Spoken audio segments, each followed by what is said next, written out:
Hello， 大家好，我是俊翰。这一次啊，有一台 Land Rover 来升级刹车，而且这次的升级也是一整套英国原装的。相信大家各位都有听说过 Brembo 的品牌，还有 AP 的品牌，但是还有一个名牌，相信大家都耳熟能详。这品牌呢，一样来自于英国，就是我们现在准备要升级的这一套，叫 Elcon， 中文名称呢，它叫爱尔康。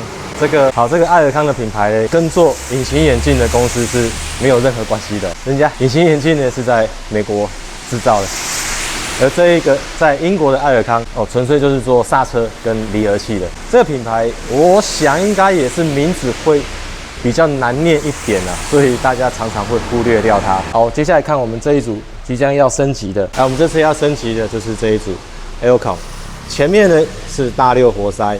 名称呢也写在上面 ，RC6。好，后面的话是大4活塞，名称一样上面 RC4。好，这是前大6，后大4。然后再来，我们这次要搭配的来鳞片是来自于日本的 Proja Mu， 我们简称它叫 PNU 好了，绿色的高性能版的来鳞片。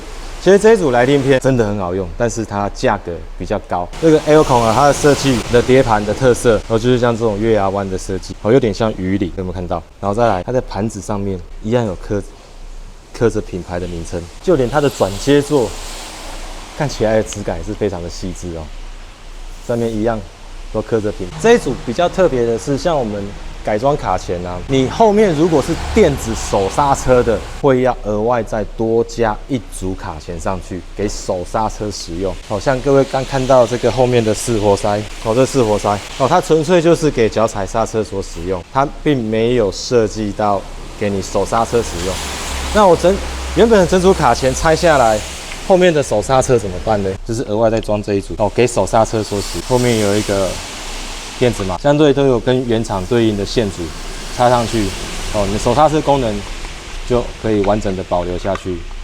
由于要多买一组卡钳啊，所以说你在挑选刹车的时候，预算你要知道后面一定会比前面花的钱还要来得多，它原因就在这个地方。所以很多人中最常见的就是前面改多活塞的卡钳啊，后面采用加大碟的方式，然后换一组比较好的来鳞片。我们最常见、最省钱的方式都是做这种搭配，其实效果就已经非常的好用了。只是说预算足够的，搭配整体的性能，把钱丢下去，换成你想要的东西。这全部一套加起来啊，连施工的费用大约在30万左右。好，我们现在准备要施工，但是施工前有一个知识要跟大家分享一下。大家觉得常常说，我以现有的车况直接买一组卡钳就好了，有没有那么简单？讲起来是很简单，但是有一点一定要特别注意，就是说原厂的铝圈设计它不一定可以容纳这个卡钳的空间，就差在于说这里面的空间足不足够放这么大活塞的卡钳。像现在的这一组原厂的铝圈啊，等一下可能也会面临挑战，因为我们都还没有拆，都还没有好，所以说让大家先知道一下，你们在挑选卡钳的时候，有可能对方在贩售的人员会跟你讲说，你的铝圈也有可能要换。要换的原因其实就是很简单了，就是里面的空间关系。所以这大家也要有心理准备，做到这一点。好，那接下来我们就先来合看看这组卡钳跟这组铝圈能不能相容。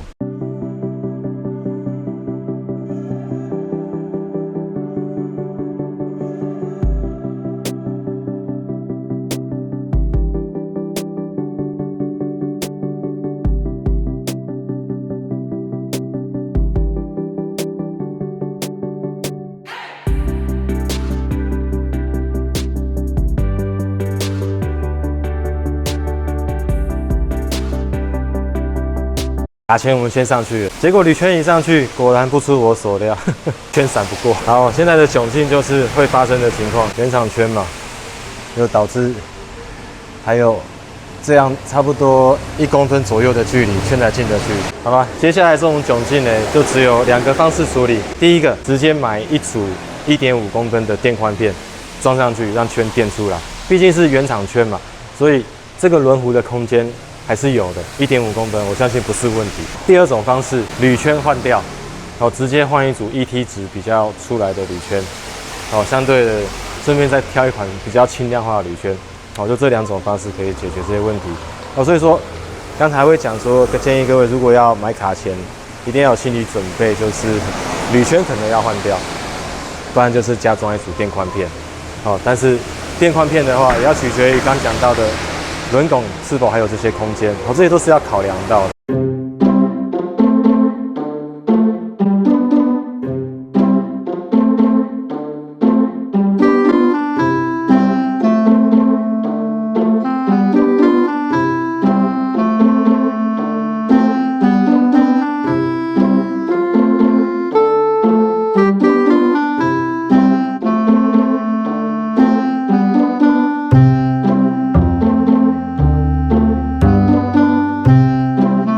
最后还是决定用转接座把它转出来。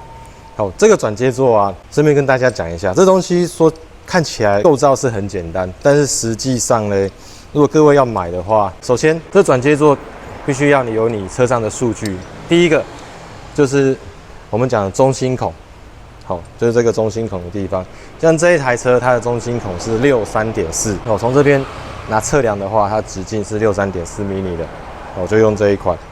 再来第二个螺丝的距离，这个距离是5孔108， 1、2、3、4、5孔，距离是108 mm。再来就是这一个牙宽，这牙宽有分 M12 的，这是比较细，像这一款是 M14 的，它比较粗，插在这里。然后牙距呢，像这样子，这个叫牙距，是1.5 mm 的，所以说要买到5孔108。中心孔63.4，然后牙是1.5的，要符合这一些条件，就可以买到你专车专用的中心孔，像这样子转接上去，有没有？就是非常的符合。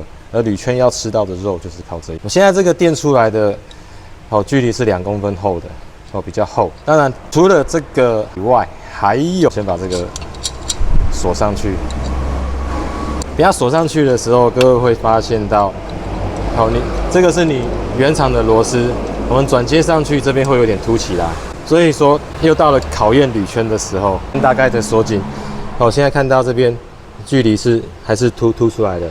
接下来考验的铝圈哦，这时候我们看还有铝圈的背面，除了螺丝能穿过之外，旁边刚刚凸起来的地方也要必须有个空间让它下去。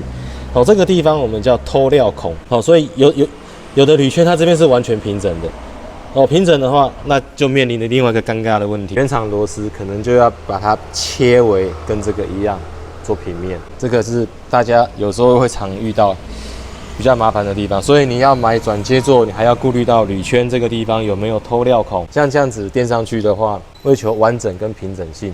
像这一台原厂正好有做一些偷料的地方，所以有一点点的空间可以容纳这一点点凸出来原厂的螺丝，所以下去是非常平整的，这样子就完美了。这些以上就是要购买转接座的过程，大家了解了齁。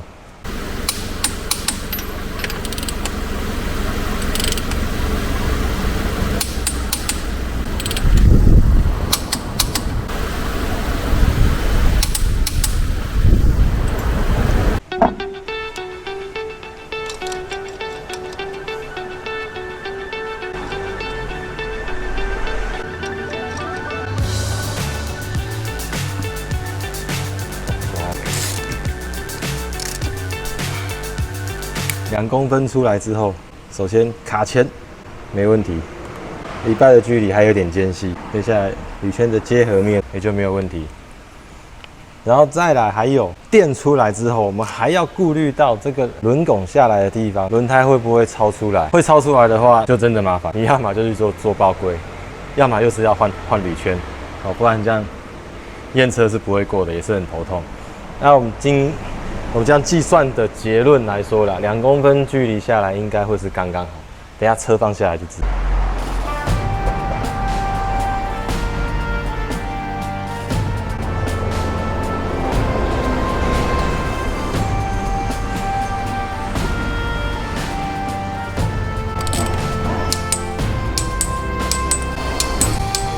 好，接下来我们就来看这边的距离，超刚好的耶！我靠，直看下去，直接骑下去，还好没有跑出来。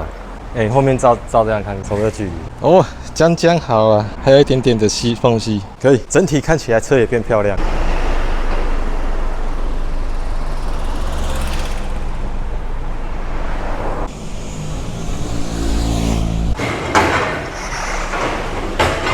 感觉如何？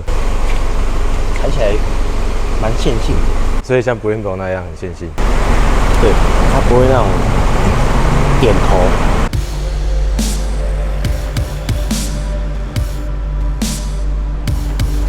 就是这种打。好，那我们这一集的分享就到这边喽，那我们下次见，拜拜。